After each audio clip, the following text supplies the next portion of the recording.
The fog rolled in thick that October morning, swallowing the rental car before we'd even reached the turnoff. Lila pressed her face to the passenger window like she was 12 again, watching for glimpses of ocean through the white.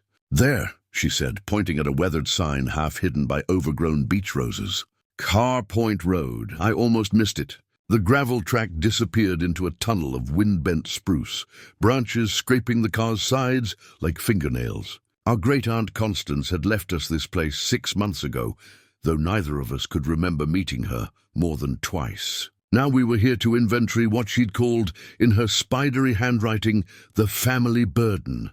"Some inheritance," I muttered, wrestling the wheel over potholes that could swallow a tire. "A peninsula nobody wanted."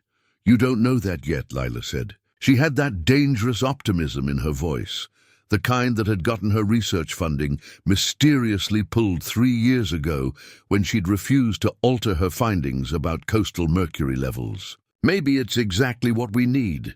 The cottage materialized from the fog like something shipwrecked. Cedar shingles had weathered to the color of old bones. The porch sagged under the weight of decades, and gulls wheeled overhead, their cries sharp as broken glass. Beyond the cottage, I could hear waves hammering basalt cliffs, though the fog kept them hidden.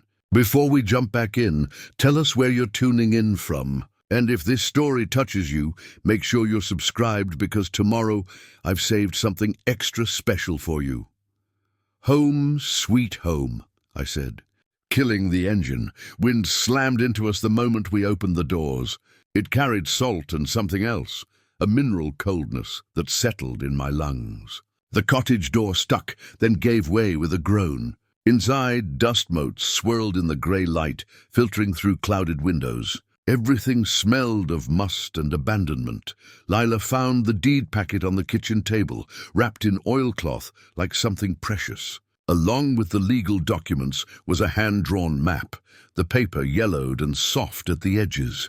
Someone had sketched the peninsula's outline with surprising detail, every cove, every outcrop. In the corner, in faded ink, "Ward's Mercy. What do you think that means?" Lila asked. "Probably the name of a ship that wrecked here.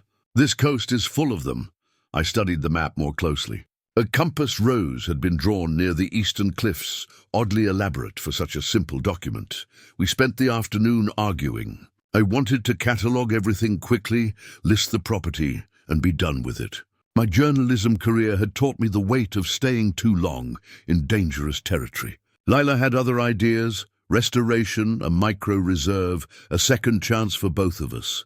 "You always want to run," she said, standing at the window watching an osprey circle through the fog. "Just like you ran from that corporate scandal story." "I didn't run. I got blacklisted for telling the truth. And now you're afraid of everything that might matter." The words stung because they were true. Since my investigation had destroyed both my career and the pension funds of 3,000 workers, collateral damage I hadn't foreseen, I'd become an expert at keeping my distance from anything that mattered.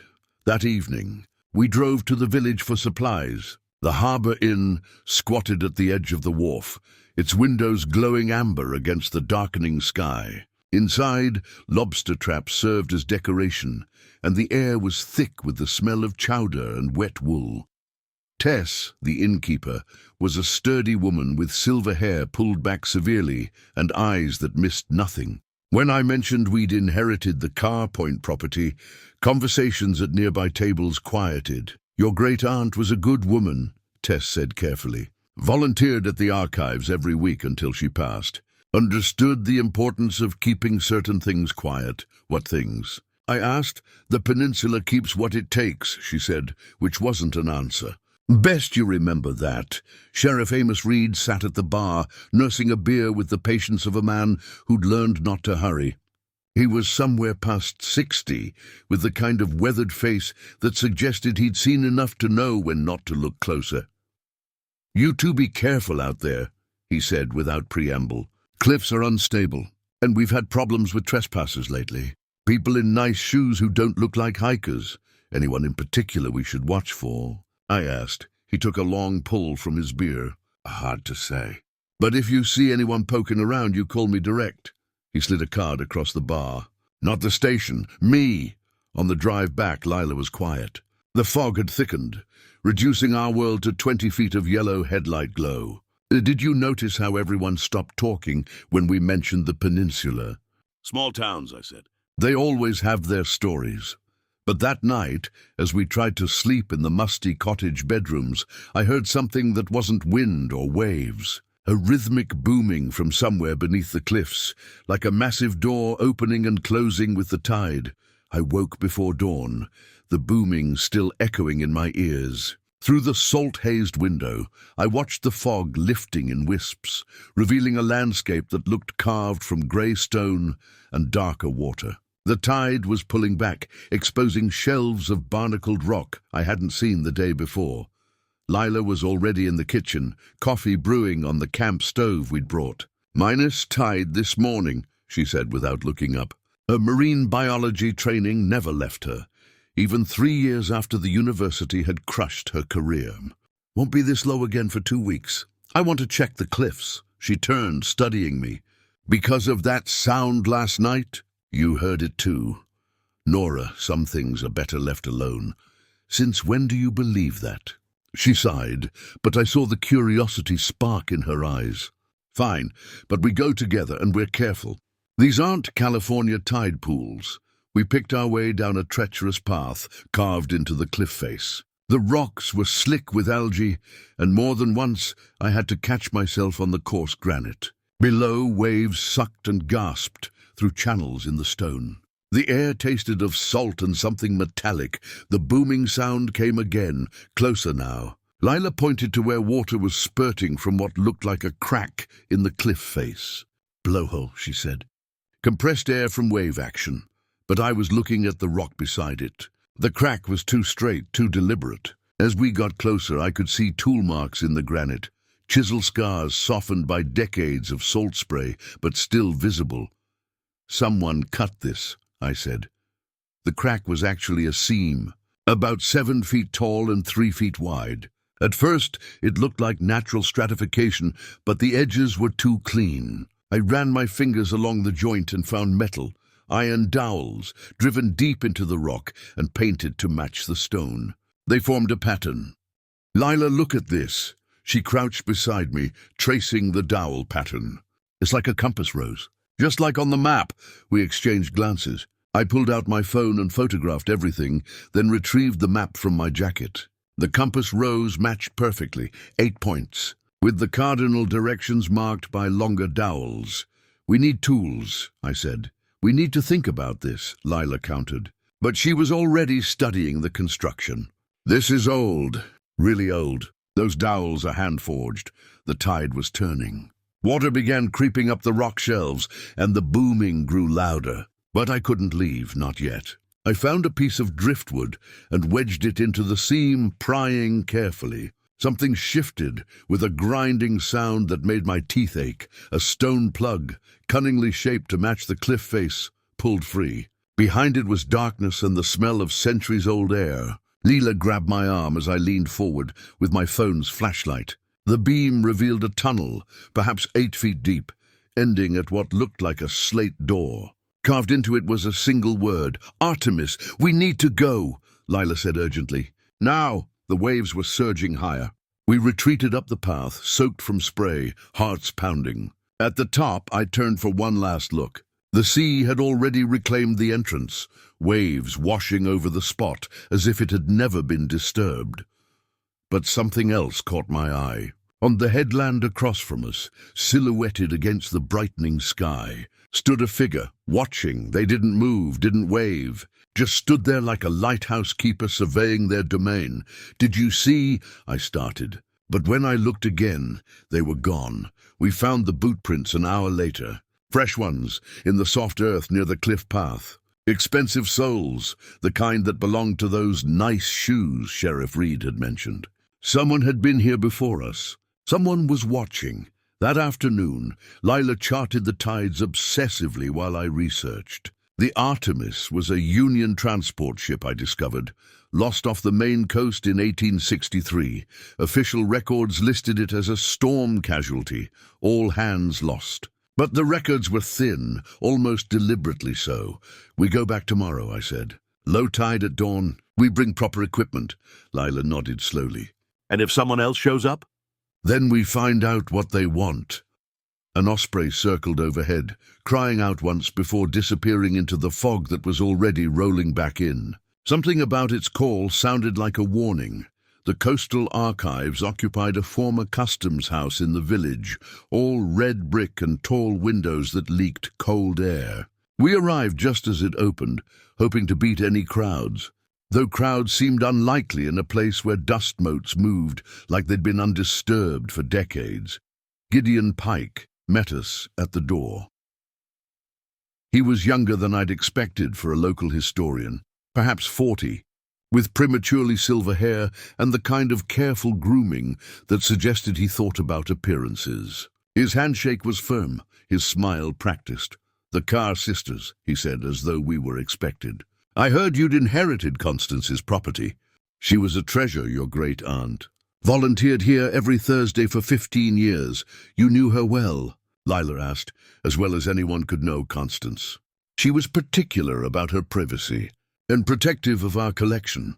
He gestured to the cramped interior, where filing cabinets lined the walls like cemetery headstones. "She understood that history is a burden as much as a gift." He led us to a reading room that smelled of old paper and lemon oil. Without being asked, he produced a folder marked Artemis 1863 in faded typescript. "I assumed you'd come asking about this eventually," he said, that practiced smile never wavering. "People who inherit coastal property always want to know about the wrecks." The folder was thin. A manifest listing the ship as a military transport. A storm report from October 1863. A brief notice in the Penobscot Herald about debris washing ashore. And a letter, the last known correspondence from Captain Elias Ward to his wife, but the letter had been edited. Whole passages were blacked out with ink so old it had faded to brown. What remained was oddly formal. "My duty remains clear. The trust placed in me. Weather permitting, we sail at dawn." "Why the redactions?" I asked. "Military censors, we assume," Gideon said smoothly. Wartime correspondence was often edited. I'd been a journalist long enough to recognize deflection, but this was sent to his wife. "Personal correspondence? The war made everything public interest." He leaned forward, his grey eyes intent. "Your great-aunt spent considerable time with these documents. She understood their delicate nature." "Delicate how?" "Some histories are better left undisturbed, Miss Carr. They serve no one by being dragged into the light." He paused, then added with studied casualness, "I'd be happy to help you catalogue your inheritance. The peninsula has such fascinating geological features. I could visit tomorrow if you'd like." "We'll consider it," I said. He produced a business card with a flourish. "I'm always available to the Carr family. Your great-aunt would want me to ensure her property is properly preserved." Outside, Lila grabbed my arm. He knows something. Question is what and why he's so eager to get onto the property." We stopped at the sheriff's station, a converted house with vinyl siding and a permanent smell of burnt coffee. Reed was at his desk, looking at something on his computer that he minimized when we entered. "Find anything interesting at the archives?" he asked, too casually. "How did you—" I started, then stopped. "Small town. Everyone knew everything." "Gideon Pike was very helpful," Reed snorted. "I'll bet he was." He pulled out a file and slid it across the desk. "Those break-ins I mentioned, 3 in the last 5 years. All on your peninsula. Nothing ever reported stolen, but things were disturbed. Why didn't anyone tell us this yesterday?" "Because yesterday you were tourists with an inheritance. Today you're asking questions at the archives." He leaned back in his chair, which protested with a squeak. "Word of advice? Keep your own records. Whatever you find, whatever you do, document it yourself. Don't trust it to anyone else." "You're saying don't trust Gideon?" "I'm saying Gideon Pike's family has been keeping the archives for 4 generations. They decide what stays in the light and what gets buried in the back rooms." He stood, ending the conversation. "And some things they've buried real deep." At the Harbour Inn, Tess was waiting for us with chowder and something else. a photocopy of an old obituary. "Thought you might find this interesting," she said quietly, glancing around the nearly empty dining room. "Jonas Ward, fisherman, died 3 years back." Ward? I looked at the grainy photograph. A weathered face, eyes that looked like they'd seen storms. Related to Captain Elias Ward? Great-great-grandson. One of the last who still remembered the old stories. She lowered her voice further. "He's got a son, also Jonas, lives out on Seal Island. Keeps to himself, but he knows things. Things that aren't in any archive. Why are you telling us this?" Tess studied us for a long moment. "Because your great-aunt asked me to. If you ever came asking questions, she said to point you toward the Wards. She said they were the only ones who remembered why it was called Ward's Mercy." That night, back at the cottage, I spread out everything we'd gathered. The map, the photos of the dowels, the archive documents, the break-in reports. Patterns were forming, but I couldn't quite see the shape yet. "We're going back to the door tomorrow," I told Lila, "before Gideon or anyone else decides to visit." She nodded, checking her tide charts again. 4:30 a.m. We'll have maybe an hour of workable low tide. Telling and preparing this story took us a lot of time, so if you are enjoying it, subscribe to our channel. It means a lot to us. Now back to the story. Outside, wind battered the cottage walls. Somewhere in the darkness, an osprey called, unusual for nighttime. When I looked out the window, I thought I saw a light moving along the cliffs. But when I looked again, there was only darkness and the endless sound of waves against stone. Whatever was hidden in that slate-sealed chamber, someone had been looking for it. And now they knew we were looking too. The alarm shrilled at 4 a.m., though I'd barely slept. Through the window, stars pricked the darkness. The fog had lifted, leaving the world sharp-edged and cold. Lila was already up, checking our equipment, headlamps, pry bars, a waterproof bag for anything we might find. "Tide's pulling out fast," she said. "We need to move." We descended the cliff path by headlamp, our breath clouding in the October air. The ocean had drawn back farther than I'd ever seen, exposing channels and pools that normally never saw daylight. The entrance was fully revealed, that perfect seam in the rock looking almost like a doorway in the uncertain light. Working together, we removed the stone plug we'd loosened yesterday. The tunnel beyond exhaled air that tasted of centuries. Our headlamps carved through the darkness, revealing walls that had been chiseled smooth, the tool marks still visible. At the end, the slate door waited. Artemis was carved deep into the stone, along with something else, a date, 1863. Below that, smaller text that made my pulse quicken, E. Ward. The door was sealed with a mixture of tar and wax, preserved by the cold and dark. Leela produced a knife and carefully worked at the edges. "This was meant to last," she murmured. "Someone wanted this to stay closed." When the seal finally broke, the door swung inward on corroded iron hinges that screamed in protest. Our lights pierced the chamber beyond, a natural cave that had been improved with human tools. Shelves had been carved into the walls. Salt mummified crates lined one side, their wood preserved by the dry cold. And in the center, on what looked like a ship's chart table, sat a brass cylinder. "Careful," Lila whispered. Though I wasn't sure why we were whispering, the cylinder was a ship's document case, the kind captains used for important papers. Engraved on its side, Captain Elias Ward, USS Artemis. The seal was intact. Inside, wrapped in oilcloth, were 3 items: a logbook, a chart of the local coastline, and a leather portfolio. I opened the logbook with trembling fingers. Wood's handwriting was cramped but clear, preserved by the airtight seal. The final entries made my blood run cold. October 15th, 1863. The escort vessels have turned. Lieutenant Morrison showed his true colors at dawn, demanding we alter course to a cove not on our charts. When I refused, he had his men draw arms. My cargo is not supplies, but treasury gold, bound for Portland. Morrison means to take it. October 16th, ran the Artemis aground in fog, keeping Morrison's boats at bay. Have moved the cargo to the mercy of the cliffs. Let the rocks keep what men would steal. If I do not survive, know that the following men betrayed their oaths: St. James Morrison, Ensign Paul Heller, Sergeant Thomas Briggs. Heller, Lila breathed. That name, Dr. Rowan Heller from the Heritage Foundation, I finished. Could be coincidence.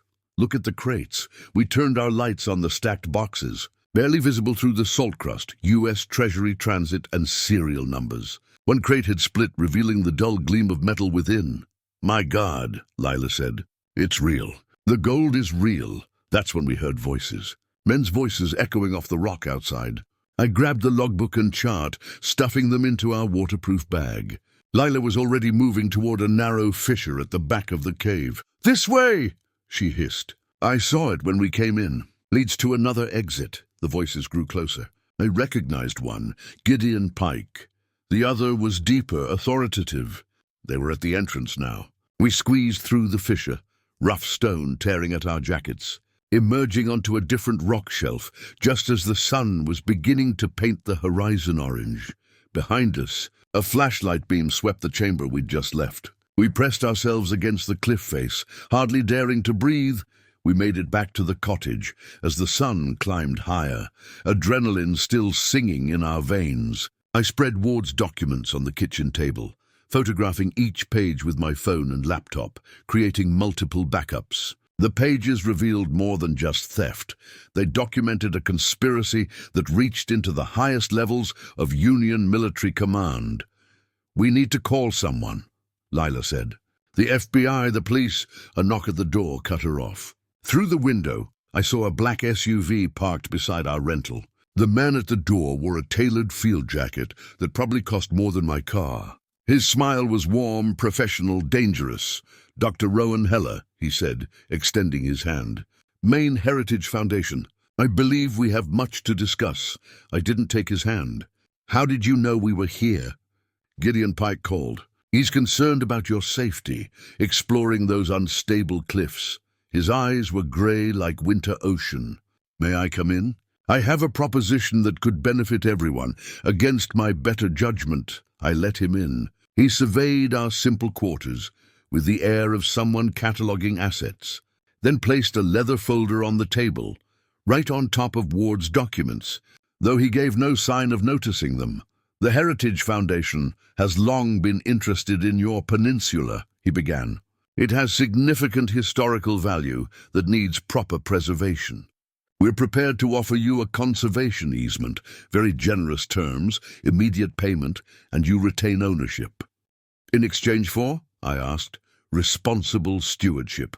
We would handle all preservation efforts, ensure the site's protection from looters and treasure hunters. He opened the folder, revealing legal documents and a check with more zeros than I'd expected. All we ask is immediate access for our survey team and your signature on a standard non-disclosure agreement. Lila leaned forward. What kind of historical value are we talking about? Maritime heritage, several wrecks in these waters. His smile never wavered. Including the Artemis, which I believe you've been researching. He pulled out another document, a historical photograph. It showed military officers on a dock, dated 1863. Several names were listed below, but careful examination showed they'd been edited, just like the archives. But one partial name was visible, Ella. Your interest seems very specific, I said. History is my passion, and some histories are delicate. They require careful handling to prevent misunderstandings. He tapped the NDA. This protects everyone. The past can be dangerous when interpreted by amateurs. We need time to consider, I said, his expression hardened slightly. Of course, but time is a factor. The Foundation has resources to properly secure the site. Without protection, accidents happen. Cliffs collapse, people get hurt. He stood, leaving the folder. I'll return tomorrow for your answer. I trust you'll make the wise choice. After he left, Lila grabbed my arm. That was a threat. Yes, it was. That evening, Gideon texted Lila directly. Please, let me help. I can keep them honest. Some things are worth preserving correctly. I was examining Heller's documents when I found it. a proposed stewardship plan that included controlled demolition of unstable cliff faces at the exact coordinates where we'd found the door. "They want to destroy it," I said. "Bury everything." The power went out at midnight. No storm, no wind, just sudden darkness. We fumbled for flashlights, and that's when we saw it on the porch, an old lighthouse lamp wick, carefully placed on the doormat. Unlit, but the message was clear. We control the light. The nor'easter hit the next morning like a fist. Wind screamed around the cottage, driving rain horizontally against the windows. The ocean turned the color of old pewter, waves exploding against the cliffs with a violence that shook the ground. By oil lamp, we still had no power. I studied Ward's logbook more carefully. His later entries were increasingly desperate. "Morrison has federal badges, but answers to other masters. Money from Boston, New York. Families who profit from war, but never bleed for it." Another entry: "The lighthouse keeper knows. 3 sweeps of the light means safe to land. 2 means danger on shore. They've corrupted even this." Lila was trying to secure something outside. Through the rain-lashed window, I saw her struggling with the osprey nest that was being torn from its perch. She managed to wedge it into a protected corner of the porch, her concern for the birds overriding common sense about going out in a gale. My phone buzzed, a motion alert from the camera we'd hidden at the cliff path. The image was grainy, rain-streaked, but clear enough. 3 figures in weather gear, heading down despite the storm. "They're going for the chamber," I said. Lila checked her charts. "In this weather, the waves will kill them, unless they know another way in." A pounding at the door made us both jump. Through the peephole, I saw a figure in oilskins, rain streaming off him. When he pushed back his hood, I recognized the weathered face from the obituary photo, Jonas Ward. "You need to see something," he said without preamble when we let him in. He was younger than his father had been in the photo, perhaps 50, with the same eyes that had seen storms. "About the light code." He pulled out an old journal, similar to Ward's, but from a different era. "My family kept the lighthouse for 3 generations after the war. This was my great-grandfather's. He knew Elias Ward, served under him before taking the light." The journal contained detailed drawings of light patterns. The Foundation's people, they think they know the code, but they've got it backward. 2 sweeps was never danger. It was a call for help, a signal that someone needed witnesses. "The lighthouse is decommissioned," Lila said. "The building stands. The lens still turns, if you know how." His eyes were intense. "Your great-aunt knew. She helped me maintain it, unofficial-like." "Why?" I asked. "Because she believed someday the truth would need telling. And when it did, we'd need to call for witnesses." He stood. "The Heritage Foundation has boats out there right now, storm or no storm. They mean to seal that chamber permanently. If you have proof of what's inside, now's the time to use it." The storm had passed by 4 a.m., leaving the world scoured clean. Stars reflected in puddles as we made our way to the cliffs. Jonas, Lila, and me, loaded with climbing gear and cameras. The tide was at its lowest ebb, pulled out even farther by the storm surge.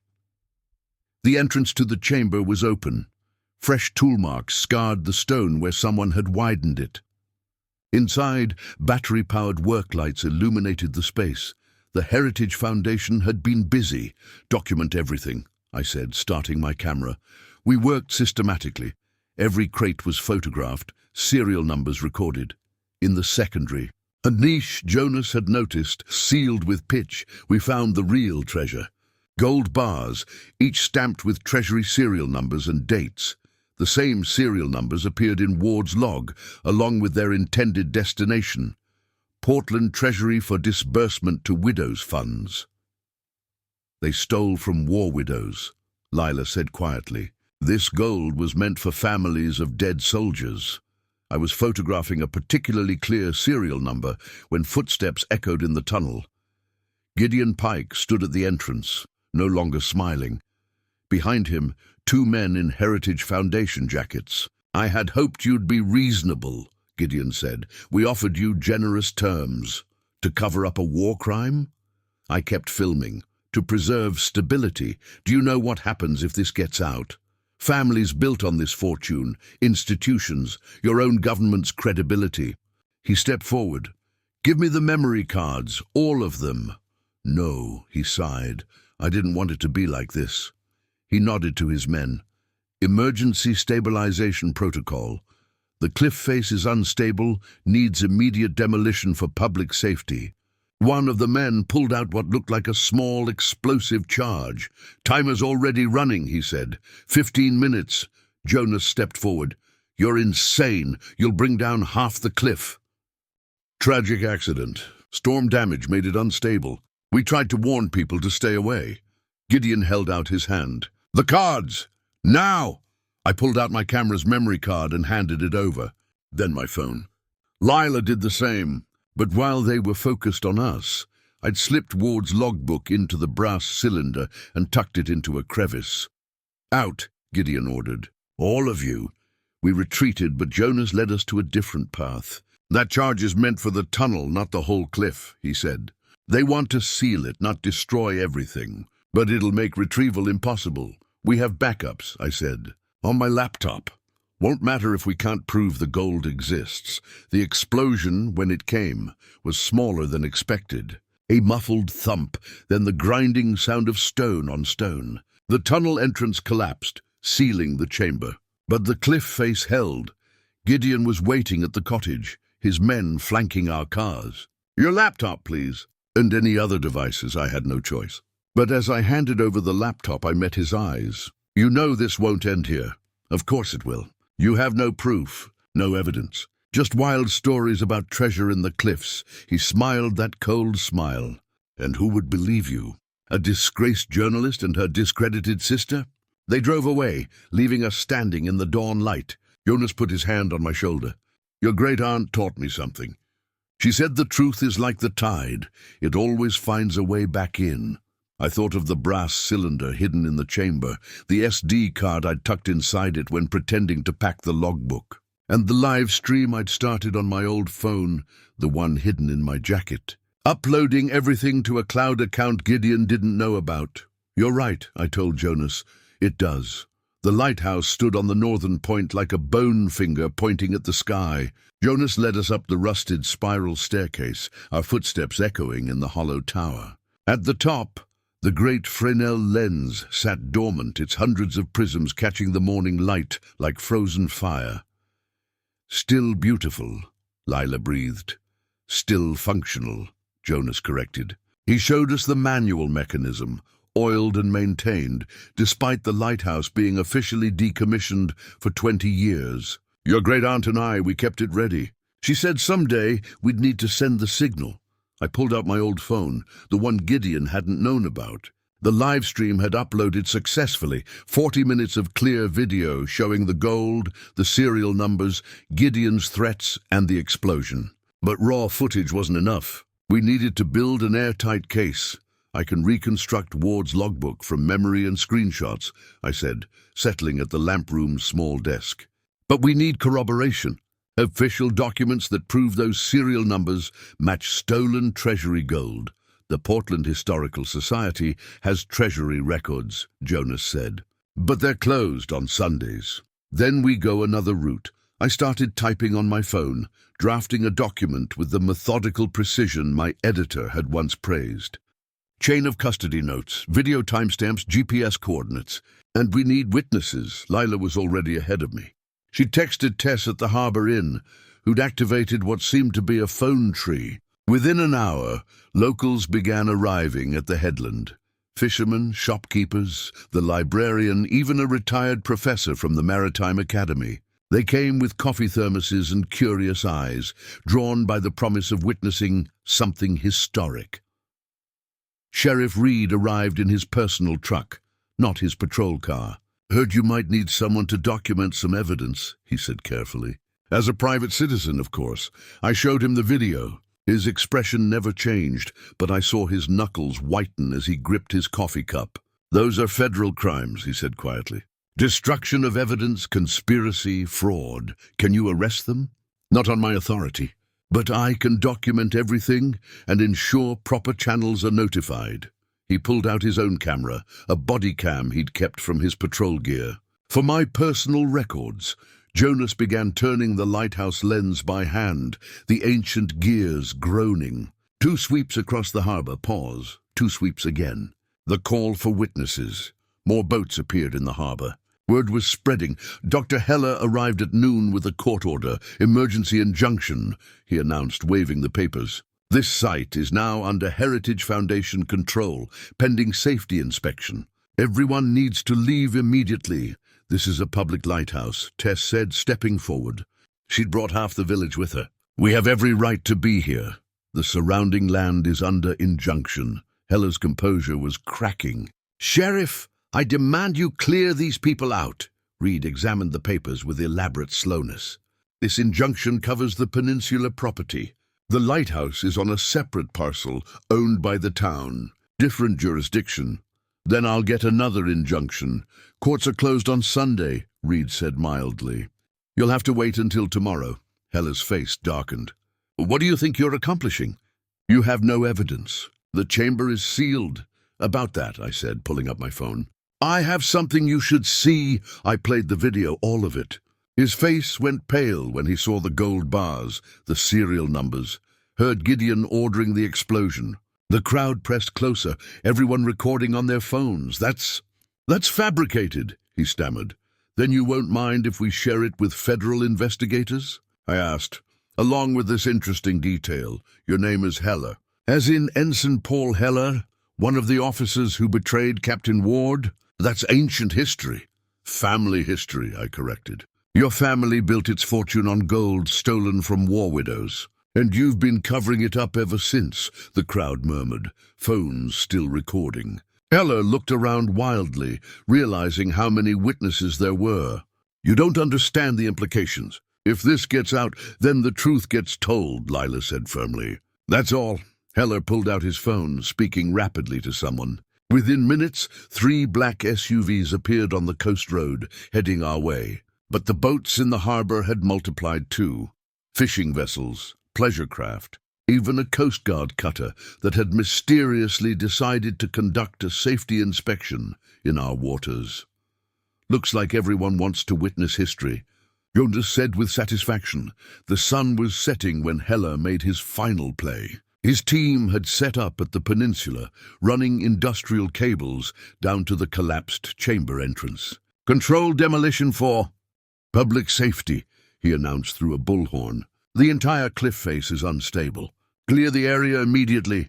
He's going to destroy everything, Lila said. No, I said, watching the work lights they'd set up.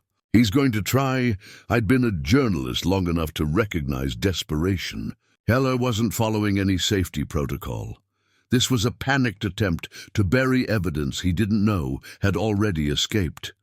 Jonas, I said, keep the light turning. 2 sweeps. I turned to Sheriff Reed. Can you call the state police? Tell them there's an illegal demolition threatening public safety. Already did, he said, showing me his phone. They're 20 minutes out, but we didn't have 20 minutes. I could see Heller's men attaching charges to the cliff face, far more than would be needed for a controlled demolition. They meant to bring down the entire eastern face. Everyone needs to move back, Reed said, suddenly official. This is genuinely dangerous now, but Lila was looking at something else, her tide charts, cross-referenced with her phone. High tide in 15 minutes, she said. The biggest high tide of the month. So those charges are placed at the low tide line. In 15 minutes, they'll be underwater. Electrical cables and seawater, she smiled grimly. They'll have to abort or risk electrocuting themselves. We watched from the lighthouse as the tide rushed in, driven by the storm surge still affecting the coast. The Heritage Foundation team scrambled to pull their equipment back, but the ocean was faster.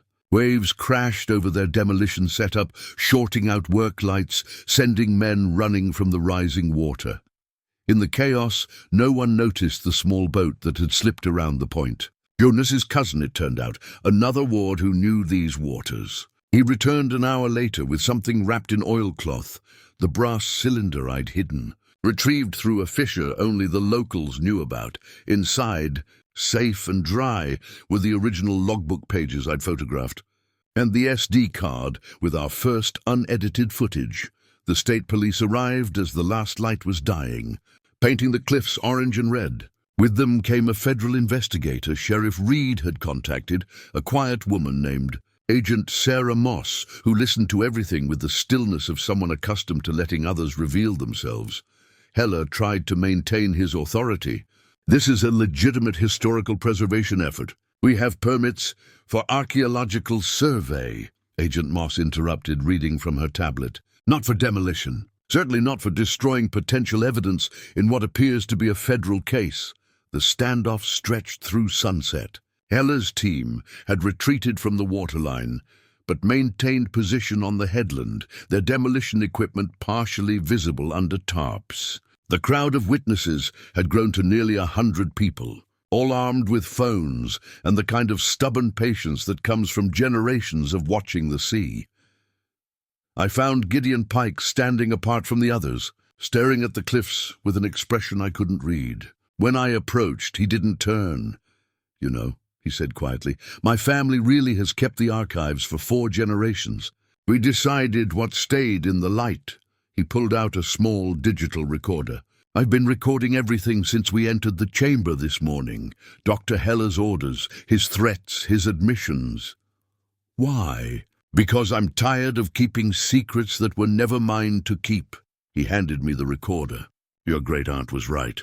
Some burdens become too heavy to carry." The recording was damning. Heller discussing how his family had suppressed evidence for over a century, how they'd arranged accidents for previous investigators, how the Heritage Foundation was just a front for 5 families who'd built fortunes on Civil War profiteering. I played it for Agent Moss.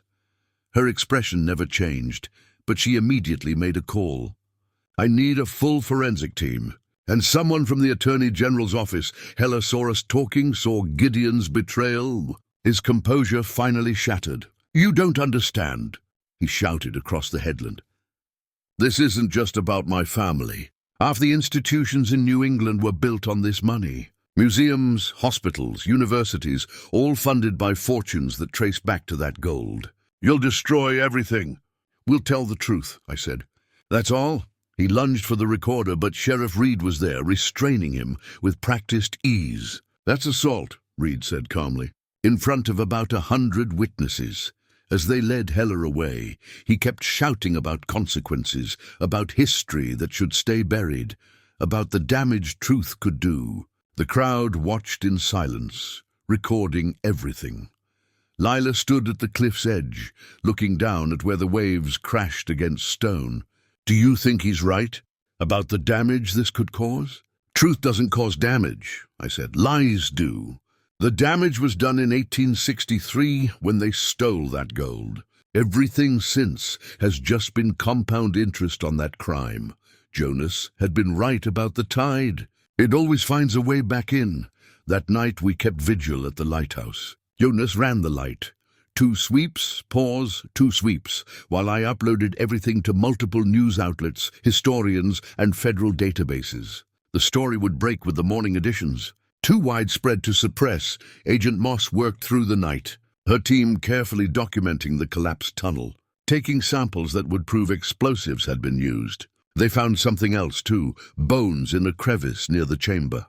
Human remains wearing the remnants of a Union naval uniform. "Captain Ward," Lila asked, "we'll need DNA confirmation, but the brass buttons match the period."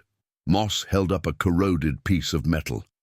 "He was shot in the back, so Ward hadn't just hidden the gold.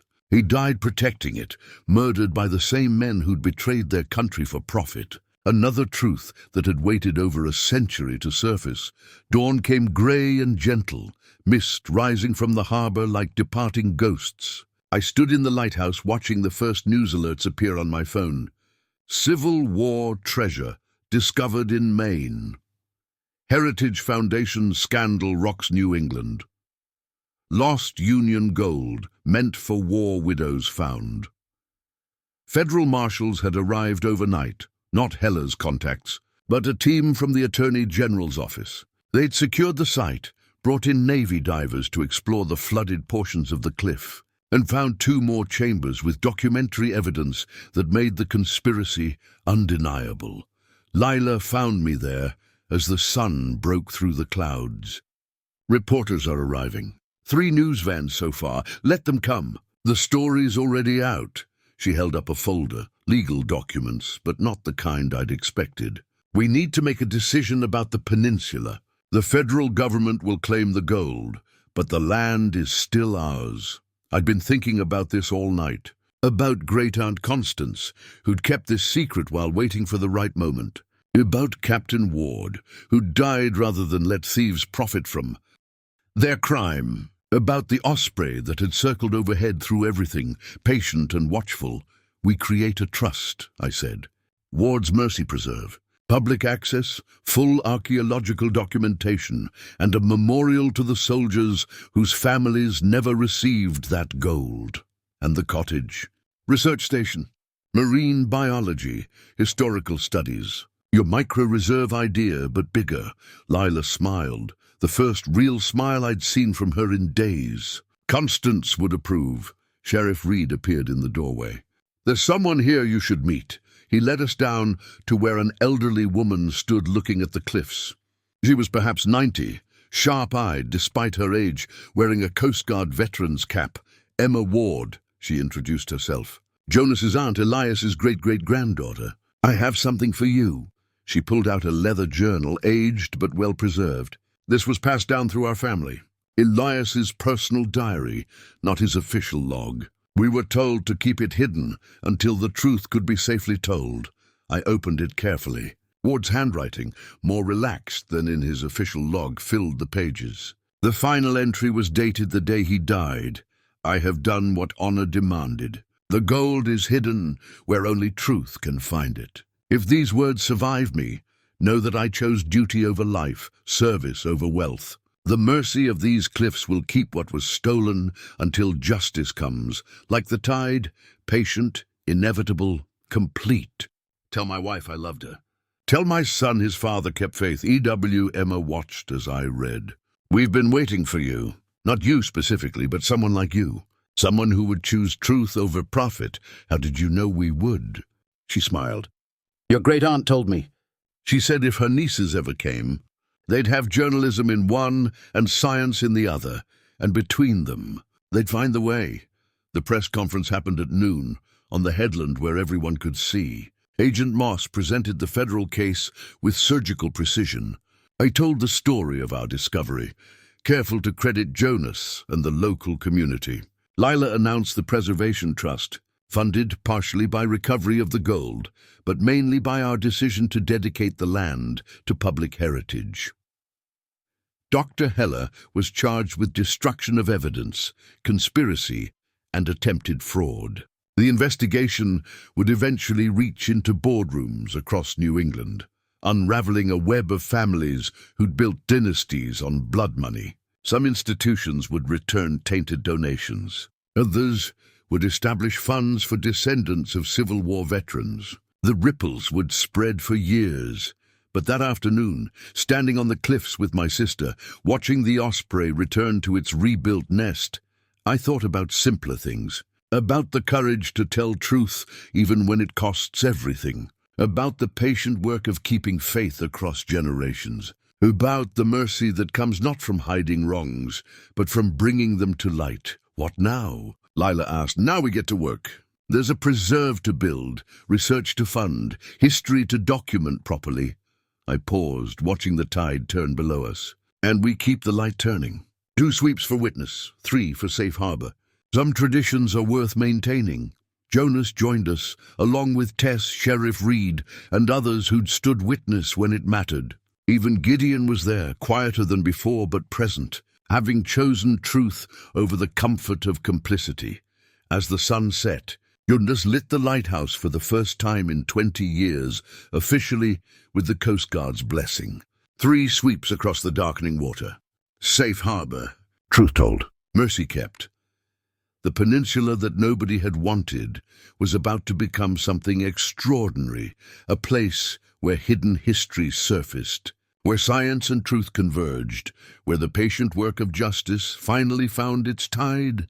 That night, I sat in the cottage, soon to be the research station, and began writing the full story. Not just the news piece, but the complete narrative. Captain Ward's tragedy, our great-aunt's patience, the town's courage in standing witness. I wrote about choosing truth over comfort, about the weight of inherited wrongs, and about the mercy that comes from refusing to let lies calcify into history.